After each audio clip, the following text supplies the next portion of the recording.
The morning sun peeked over the tall buildings of Oakwood Heights, casting a warm glow across the luxury apartment complex. Marcus Johnson stepped out onto his third-floor balcony, stretching his arms wide as he took in the peaceful Saturday morning. At 34 years old, this was his first week living in such an upscale community, and he couldn't help but smile at how far he'd come. Through the glass doors of his balcony, Marcus could see his still unpacked boxes scattered around his living room. Moving was always a hassle, but as a successful software engineer at Tech Solutions Incorporated, he had finally saved enough to afford a place in this prestigious neighborhood. The apartment's rent wasn't cheap, but after 5 years of hard work and 3 promotions, Marcus felt he deserved this upgrade in his life. Looking down from his balcony, his eyes fixed on the sparkling blue water of the community pool. The morning light danced off its surface, creating tiny diamonds of reflection that seemed to wink at him invitingly. Only 2 other residents were at the pool this early, an elderly man doing slow laps and a young woman reading a book under one of the large umbrellas. Perfect timing for a pool day, Marcus muttered to himself as he went back inside. He had spent the entire week in virtual meetings, debugging code, and setting up his home office. His eyes were tired from staring at screens, and his back ached from sitting in his chair for too long. A relaxing morning by the pool was exactly what he needed.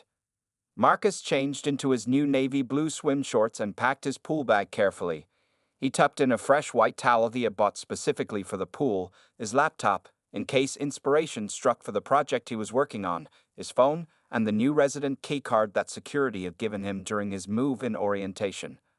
As an afterthought, he also grabbed his favorite travel mug and filled it with the premium coffee he had treated himself to as a moving-in gift. The elevator ride down was quick and quiet. Marcus nodded politely to Mrs. Rodriguez from apartment 3B, who had kindly welcomed him to the building earlier that week with a plate of homemade cookies. She smiled warmly at him, making him feel a bit more at home in this new environment. The pool area was even more beautiful up close. Large palm trees swayed gently in the morning breeze, their fronds creating shifting patterns of shade on the pristine concrete deck. The air smelled of chlorine and tropical flowers from the carefully maintained landscaping. Premium lounge chairs lined the pool, each topped with thick, comfortable cushions in a calm beige color. Marcus chose a spot in the corner where he could see both the pool and the garden area. He arranged his things carefully, towel draped over the chair, laptop on the small side table, and coffee within easy reach. The elderly man had finished his laps and was now drying off, giving Marcus a friendly wave as he gathered his things to leave. Opening his laptop, Marcus felt perfectly content. The gentle splashing of the pool's fountain created a soothing background noise, and the morning air was still cool enough to be comfortable. He took a sip of his coffee and smiled, feeling proud of how his life was coming together. Years of staying late at the office, taking extra coding courses, and saving every penny had finally paid off. He opened his work project, not because he had to, but because he genuinely enjoyed coding. The pool's peaceful atmosphere was perfect for solving the complex algorithm problem he'd been stuck on all week. With his coffee in one hand and his other hand hovering over the keyboard, Marcus felt completely at peace. Little did he know that this tranquil morning was about to take an unexpected turn. Just beyond the pool gate, Sarah Wilson was walking her small dog, her eyes narrowing as she spotted what she considered an unfamiliar face in her carefully monitored community space. But for now, Marcus remained blissfully unaware, savoring what he thought would be a perfect Saturday morning by his new apartment's pool. Sarah Wilson considered herself the unofficial guardian of Oakwood Heights. At 52 years old, with perfectly highlighted blonde hair and designer workout clothes, she took pride in keeping the community safe. She had lived in the complex for 5 years and knew almost everyone by face, or at least she thought she did. That morning, while walking her expensive Yorkie named Princess, Sarah noticed someone she didn't recognize sitting by the pool. She stopped and stared through the iron fence, her eyes narrowing as she watched Marcus typing on his laptop. Princess pulled on her pink leash, but Sarah stood firm, studying the scene with growing suspicion. "I don't remember seeing him at any community meetings," she muttered to herself, pulling out her phone to check the resident Facebook group she had created. After a quick scroll, she made up her mind. Something had to be done about this suspicious person using their exclusive pool. Marcus was in the middle of solving a complex coding problem when a shadow fell across his laptop screen. He looked up to find a woman standing over him, her arms crossed and her small dog yapping at her feet. She wore a tight-fitting pink tennis outfit and had a stern look on her face that immediately made his stomach tight. "Excuse me," Sarah said loudly, as if she was speaking to someone hard of hearing. "This pool is for residents only. I'm going to need to see your proof of residency." Her voice carried across the pool area, causing the young woman reading under the umbrella to look up from her book. Marcus took a deep breath, staying calm as he pointed to his keycard on the table. "I have my resident keycard right here. I just moved in last week, Building C, apartment 304. He kept his voice steady and professional, the same way he did during difficult client meetings at work. Sarah's eyes barely glanced at the keycard. "Anyone could have gotten that. I know everyone who lives here. I've never seen you at any of our community events." She pulled out her phone, holding it up as if ready to call someone. "If you don't have proper ID, I'm going to have to ask you to leave immediately." The young woman under the umbrella slowly put down her book. Two other residents who had just entered the pool area stopped walking and watched the scene unfold. The only sound was Princess's continuous yapping and the gentle splashing of the pool's fountain. "Ma'am," Marcus said, still keeping his voice calm despite his racing heart, "I am a resident here. I have every right to use this pool. Would you like to see my driver's license, or perhaps the lease agreement I have on my phone?" He reached for his phone, but Sarah took a step back. "Don't reach for anything," she said sharply, now holding her phone up higher. "I'm calling security right now. We can't be too careful these days, you know. There have been reports of people sneaking into luxury communities." Marcus felt his face grow hot, but years of dealing with difficult situations in corporate America had taught him how to handle moments like this. He slowly picked up his own phone and began recording. "Please, go ahead and call security. I'll wait right here, but I want to document this interaction for both our safety." Sarah's eyes widened at being recorded. "Are you threatening me? This is exactly what I'm talking about. Help! Can someone call security?" Her voice echoed across the pool area, causing more residents to come out onto their balconies to see what was happening. The young woman under the umbrella stood up. Two more residents entered the pool area, phones out, also recording. The morning peace was completely shattered, replaced by a tense atmosphere that hung heavy in the air like the approaching storm clouds in the distance. Princess continued to bark, pulling at her leash while Sarah jabbed at her phone with shaking fingers. Marcus sat perfectly still, his phone steady in his hand, recording everything. His peaceful Saturday morning had turned into something entirely different, something all too familiar yet still shocking in its brazen nature.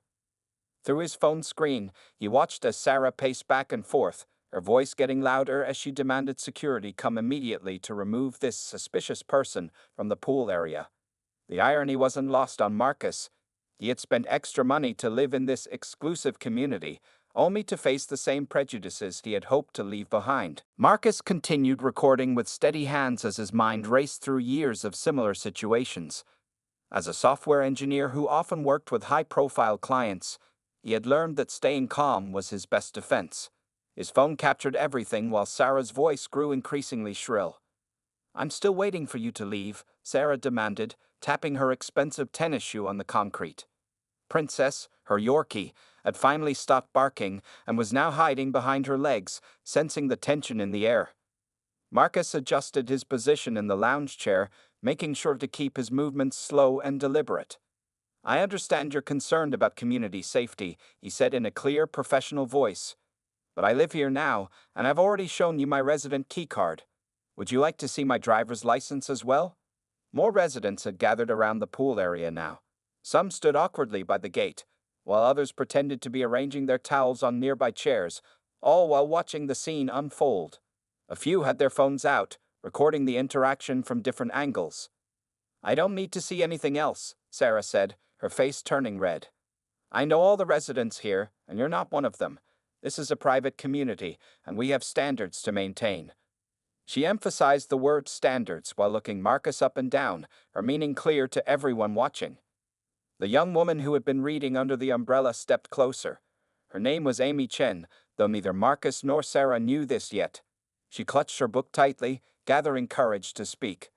"Actually, I saw him moving in last week. He lives in Building C." Sarah spun around to face Amy. "Stay out of this. You don't understand the situation. She turned back to Marcus, her finger pointing at him. If you really live here, why haven't you attended any community meetings? Why haven't you joined our Facebook group? Marcus couldn't help but smile slightly at the absurd questions. I moved in exactly 6 days ago, he explained patiently, as if talking to a difficult client. I've been setting up my home office and handling work responsibilities. I wasn't aware that Facebook group membership was a requirement for using the pool. A few chuckles came from the growing crowd of onlookers. Sarah's face grew even redder. She pulled out her phone again, this time scrolling frantically through something. Well, I'm the administrator of our community watch group, and I don't see any notice about new residents in Building C. That's because the management respects residents' privacy, a deep voice called out. Everyone turned to see James Chen, Amy's father, and a member of the resident council, walking toward the pool area.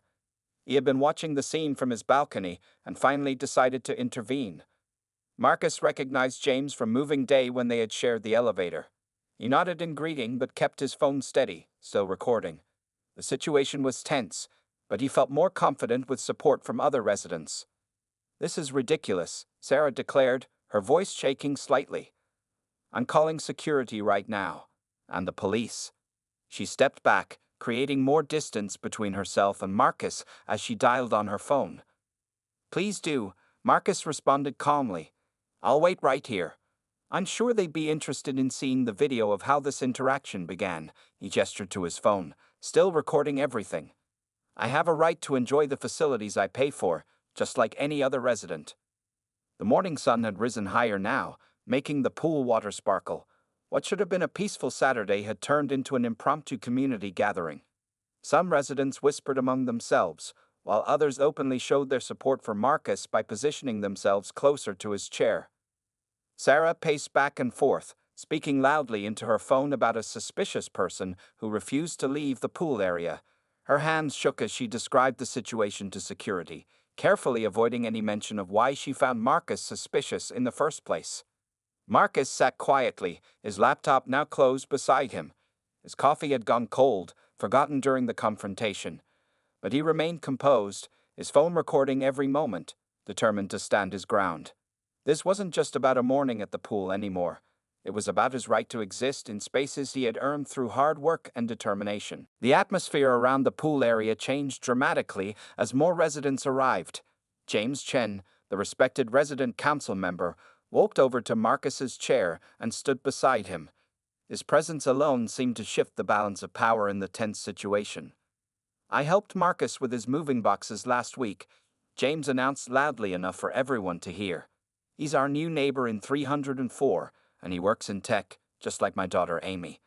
He gestured toward Amy, who still stood nearby clutching her book, now smiling with relief that her father had joined the scene.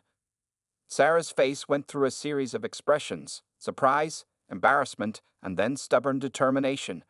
"Well, why didn't he say so earlier? How was I supposed to know?" She tried to sound confident, but her voice wavered slightly. "He did tell you," Amy spoke up, her voice stronger now with her father present. "You just didn't want to listen." Several other residents nodded in agreement, and more people began to speak up. Mrs. Rodriguez, the kind neighbor who had brought Marcus cookies, pushed through the growing crowd. "This is shameful," she declared, her accent thick with emotion. "I welcomed this young man myself last week. He is a polite, hard-working professional who deserves to be here as much as anyone else." The crowd had grown to about 20 residents now. Some had come down from their apartments, while others had been walking by and stopped to watch. Phones were out everywhere, recording the incident from different angles. Sarah's behavior was being documented by at least a dozen cameras. "I'd seen this kind of thing before," an elderly man spoke up from the back of the crowd.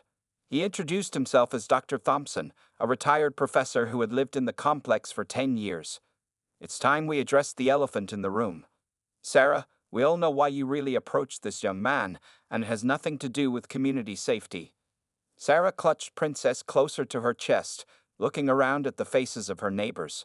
Many people she had considered allies in her community watch efforts were now looking at her with disapproval.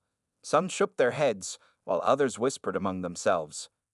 "You don't understand," Sarah tried to explain, her voice rising with desperation. There have been break-ins in other communities. I'm just trying to protect our property values." But her words fell flat as more residents stepped forward to support Marcus. A young couple who lived in Building B shared their own story of being questioned by Sarah when they moved in 3 months ago. A delivery driver who regularly served the community spoke up about how Sarah had called security on him twice, despite his uniform and clearly marked truck. Marcus remained seated, still recording, but now with a slight smile on his face. He hadn't expected this level of support from his new neighbors. What started as an ugly confrontation was turning into something powerful, a community standing together against discrimination. James Chen took charge of the situation, speaking in his calm, authoritative voice. "I think we need to have an emergency resident council meeting about this. This isn't the first time something like this has happened, but it should be the last." Several council members in the crowd nodded in agreement. One of them was already on the phone with the property management company, explaining the situation. The crowd's energy had shifted from tension to purposeful determination. "Security is on their way," Sarah announced, trying to maintain some control over the situation. But her voice lacked its earlier confidence, and even Princess seemed to sense her owner's diminishing authority, whimpering softly in her arms. "Good," James replied firmly. "They should see this. All of this." He gestured to the many phones recording the scene. "It's time for change in our community, and maybe this incident is exactly what we needed to make that happen." The morning sun was now high in the sky, and the peaceful Saturday that Marcus had planned had turned into something entirely unexpected. But as he looked around at the faces of his neighbors, faces filled with support, understanding, and determination to make things right, he realized that sometimes the most important moments in life come disguised as disruptions to our plans. Officer David Thompson had worked as head of security at Oakwood Heights for 8 years. He took pride in knowing every resident and treating everyone fairly. As he walked quickly toward the pool area, he could hear the crowd before he saw it. His radio crackled with updates about a suspicious person situation, but something in Sarah Wilson's voice during the call had made him suspicious of the complaint rather than the accused. The crowd parted as Officer Thompson approached, his blue uniform neat and professional as always. Sarah immediately rushed toward him, pulling Princess along with her. "Finally, Officer Thompson, I caught this man using our pool without authorization. He claims he lives here, but I've never seen him before." David held up his hand, silently asking Sarah to stop talking. His eyes scanned the scene, the crowd with their phones out, James Chen standing protectively near a young man seated in a lounge chair, and Mrs. Rodriguez looking angry, which was unusual for the normally cheerful woman.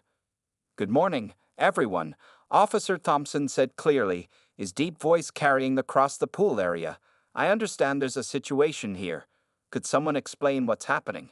He purposely didn't direct the question to Sarah, though she tried to speak up again. James Chen stepped forward. "Officer Thompson, this is Marcus Johnson. He moved into apartment 304 in Building C last week. You processed his paperwork yourself, I believe. Sarah here has been harassing him while he was quietly enjoying the pool this morning." Officer Thompson's face showed recognition. "Ah, yes, Mr. Johnson. I remember doing your resident verification on Tuesday." He turned to face Marcus directly. "You're the software engineer from Tech Solutions, correct? We talked about the Cowboys game while processing your papers." Marcus nodded, still recording on his phone. "That's right, Officer Thompson. I was just trying to enjoy my morning by the pool when this situation developed." His voice remained professional and calm, though there was visible relief on his face at the security officer's recognition. Sarah's mouth opened and closed several times, her face growing redder by the second. But I'd never seen him at any community events, and he's not in our Facebook group. How was I supposed to know?" Officer Thompson turned to Sarah, his expression serious. "Ms. Wilson, this is the third incident this month where you've called security about suspicious residents. Last week, it was the new family in Building D, and before that, it was the delivery driver who's been serving this community for 5 years." The crowd murmured in agreement. Some residents shared knowing looks, having witnessed or experienced similar situations before. Princess, sensing her owner's distress, tried to hide behind Sarah's legs. "I'm just trying to keep our community safe," Sarah protested, but her voice cracked slightly. There have been break-ins in other complexes, and we need to be vigilant. Safety is my job, Ms. Wilson, Officer Thompson stated firmly. And right now, you're the one disturbing the peace and harassing a legitimate resident. He pulled out his official incident report tablet. I'm going to need to document this situation. The property management will be notified. Sarah's face went pale. You're writing me up? But I'm the victim here. I was just following our community watch guidelines. Princess whimpered at her feet, picking up on her owner's distress. The Community Watch Program, Officer Thompson explained patiently, is about observing and reporting genuine suspicious activity, not confronting residents using community facilities with their valid keycards clearly visible. He gestured to Marcus's keycard still sitting on the table. Several residents nodded in approval as Officer Thompson began taking statements, starting with Marcus. The morning sun was now strong, reflecting off the pool water and the officer's badge as he professionally documented the incident. What Sarah had hoped would be a quick removal of an unauthorized person had turned into her own official warning. Mrs. Rodriguez stepped forward to give her statement about welcoming Marcus to the building. Amy Chen described what she had witnessed from the beginning. One by one, residents came forward to share their observations, many adding their own experiences with Sarah's previous community watch activities. By early afternoon, the morning's pool incident had spread far beyond the walls of Oakwood Heights. Amy Chen, who had witnessed everything from the beginning, was the first to share her video on social media. Her hands shook slightly as she added a simple caption: "Racism at our luxury apartments. Watch how our new neighbor was treated at the pool this morning. #PoolKaren." Within hours, Amy's post had been shared thousands of times. Other residents who had recorded the incident also posted their videos, showing different angles of Sarah's confrontation with Marcus. Each new video added more context to the story, and the internet responded with overwhelming support for Marcus. Marcus sat in his apartment, watching his phone buzz constantly with notifications. Friends and family members were sending him messages, having recognized him in the viral videos. His sister in Chicago called, her voice filled with concern. "I'm fine," Marcus assured her, looking around his half-unpacked apartment. "Actually, something good came out of this. The community really stood up for me." He smiled, remembering how his neighbors had rallied around him. Meanwhile, local news stations had picked up the story. A news van parked outside Oakwood Heights, and reporters tried to get interviews with residents as they came and went. Sarah had locked herself in her apartment, drawing all the curtains closed. Princess sat by the window, whining at the unusual activity outside. The property management company's phone lines were overwhelmed with calls. People from across the city were demanding action, and social media users were leaving hundreds of negative reviews on the apartment complex's pages. The management team called an emergency meeting to handle the growing crisis. In his apartment, Marcus received an email from his company's CEO. He opened it nervously, unsure what to expect. To his surprise, the message was supportive. "Marcus, we stand with you. What happened this morning is unacceptable. Please let us know if you need any support. Take Monday off if you need time to process this." James Chen knocked on Marcus's door around 4 p.m., carrying a container of homemade dumplings his wife had prepared. "Thought you might be hungry," he said when Marcus opened the door. "It's been quite a day." They sat at Marcus's kitchen counter, eating dumplings and watching the incident trending on social media. Different hashtags had emerged. #Oakwood Heights, #PoolKaren, and #StandWithMarcus were all gaining momentum. "I never wanted all this attention," Marcus said, checking his phone again. The video had now reached millions of views.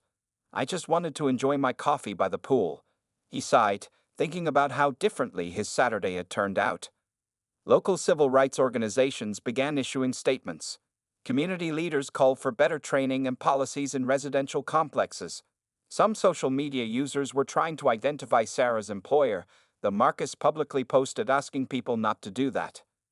"Let's focus on positive change," he wrote in his first public statement about the incident. "I appreciate the support, but I don't want this to turn into a harassment campaign. What happened this morning shows we still have work to do as a community, but hate isn't the answer." His thoughtful response earned even more support. News anchors praised his maturity, and his post was shared widely as an example of grace under pressure. Several diversity and inclusion organizations reached out, asking him to speak at their events. By evening, the Oakwood Heights management sent an email to all residents announcing an emergency community meeting for the next day. The email mentioned recent incidents and upcoming policy changes without specifically naming anyone. Sarah watched all of this unfold through her phone, sitting alone in her dark apartment. Princess lay in her lap as she scrolled through hundreds of angry comments on social media. Her own phone was filled with messages from friends who had seen the videos, some expressing disappointment, others defending her actions. The sun set over Oakwood Heights, but the story continued to spread.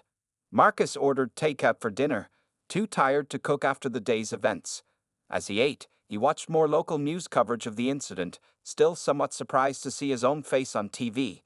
His peaceful Saturday morning had somehow turned into a viral moment that was sparking important conversations across the country. Sunday morning arrived with dark clouds hanging over Oakwood Heights.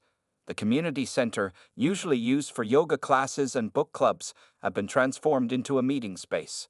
By 10 a.m., nearly all 200 residents had packed into the room, creating a tense atmosphere that matched the weather outside. Lisa Martinez, the property manager, stood at the front of the room. Her usual cheerful demeanor was replaced by a serious expression as she adjusted the microphone. Behind her, a PowerPoint screen displayed the words Emergency Community Meeting, Building a Better Oakwood Heights. "Thank you all for coming on such short notice," Lisa began, her voice firm. "By now, most of you have seen the videos from yesterday's incident at our pool. This is not the image of our community we want to show the world, but more importantly, it's not the community we want to be." Marcus sat in the middle row, surrounded by James Chen's family and Mrs. Rodriguez. Sarah was noticeably absent from the meeting, though her close friend Susan tried to defend her empty seat by claiming she felt too stressed to attend. Lisa clicked to the next slide, which showed the complex's occupancy statistics. Oakwood Heights has become more diverse over the past 5 years. This is something we're proud of. Our residents include doctors, engineers, teachers, and business owners from all backgrounds. Diversity makes us stronger. The room remained quiet as Lisa announced the new changes. First, the management company would require all residents to complete diversity and inclusion training. Second, they would form a new resident council that better represented the community's demographics. Third, the old Community Watch program would be completely restructured under professional guidance. And finally, Lisa said, her voice growing stronger, any resident who engages in discriminatory behavior will face immediate lease termination. We have a zero-tolerance policy starting today. Whispers spread through the room. Some residents nodded in approval, while others shifted uncomfortably in their chairs. Susan raised her hand to protest, but Lisa continued speaking. "We've also hired a professional diversity consultant to review all our policies and procedures. Dr. Rachel Thompson will be working with us for the next 6 months." She gestured to a well-dressed woman sitting in the front row, who stood and waved briefly. The meeting continued with residents sharing their experiences. A young Indian couple described feeling unwelcome at the gym. A black family talked about being questioned in the parking lot. A Hispanic teenager shared how he was followed to the mailroom by concerned residents. Marcus listened to each story, taking notes on his laptop. When it was his turn to speak, he stood calmly.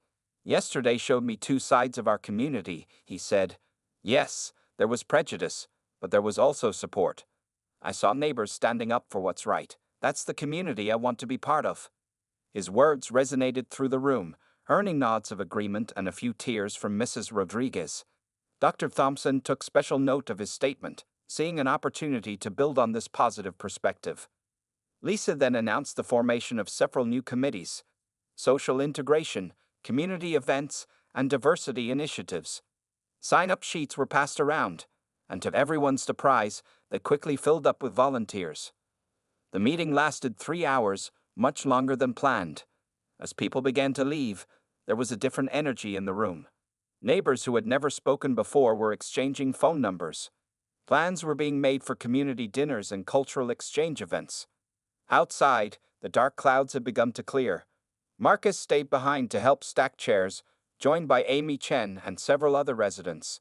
They worked together, discussing ideas for the new committees and ways to make real changes in their community. Sometimes it takes a storm to clear the air, Mrs. Rodriguez said wisely as she helped fold the last table. And look, now the sun is coming out. She pointed to the window, where indeed, rays of sunlight were breaking through the clouds, symbolic of the new beginning at Oakwood Heights. 3 months after the pool incident, Oakwood Heights had transformed in ways no one could have predicted. The community center, once a quiet space used mainly for holiday parties, now buzzed with activity almost every evening. Tonight, it was hosting a cultural food festival organized by the new resident council.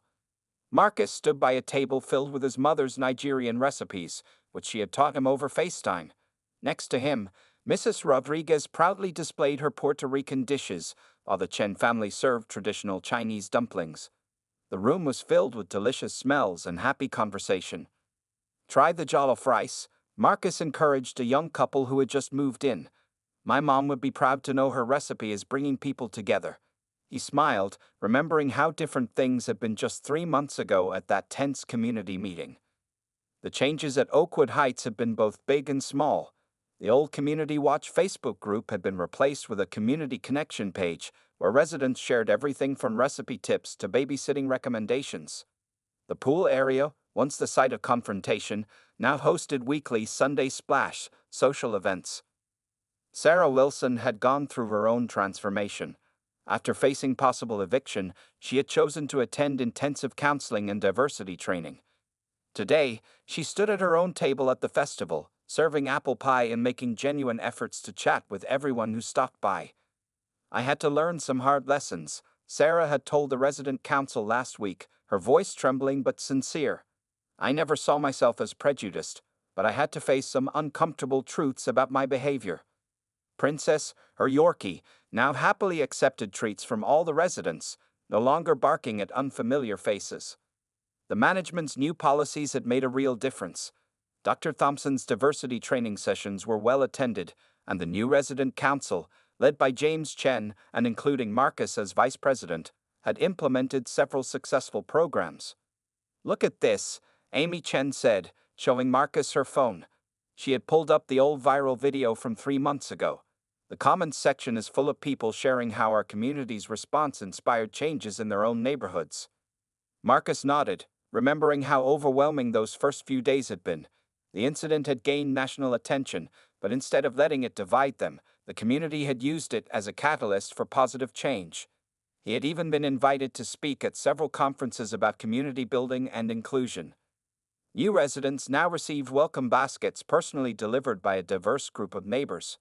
The gym had become a place where people from different backgrounds spotted each other and shared workout tips. The mailroom, once a place of suspicious glances, now had a bulletin board full of multilingual greetings and community announcements. Mrs. Rodriguez walked over to Sarah's table and placed a container of cookies next to the apple pie. We all make mistakes, she said kindly. The important thing is how we learn from them. Sarah's eyes filled with tears as she accepted the gesture of friendship. The property values that Sarah had once been so worried about had actually increased, partly due to positive media coverage of the community's transformation. Oakwood Heights had become known as a model for other residential complexes looking to build more inclusive communities. As the evening wound down, Marcus took a moment to step outside. The pool lights glowed softly in the distance, and he could hear laughter from the community center behind him. A young family walked by, all 3 children clutching plates of food from different cultural tables. Heading to the pool tomorrow morning? James asked, joining him outside. I hear there's going to be a great sunrise. Marcus smiled. Wouldn't miss it. And this time, I'll bring enough coffee to share. They both laughed, the memory of that dramatic morning now softened by time and positive change. Back inside, residents were exchanging recipes and phone numbers. Dr. Thompson, who had stayed on as a permanent consultant, was already planning next month's cultural exchange event. The incident that could have torn the community apart had instead brought them closer together, proving that sometimes the most powerful changes start with a single moment by the pool.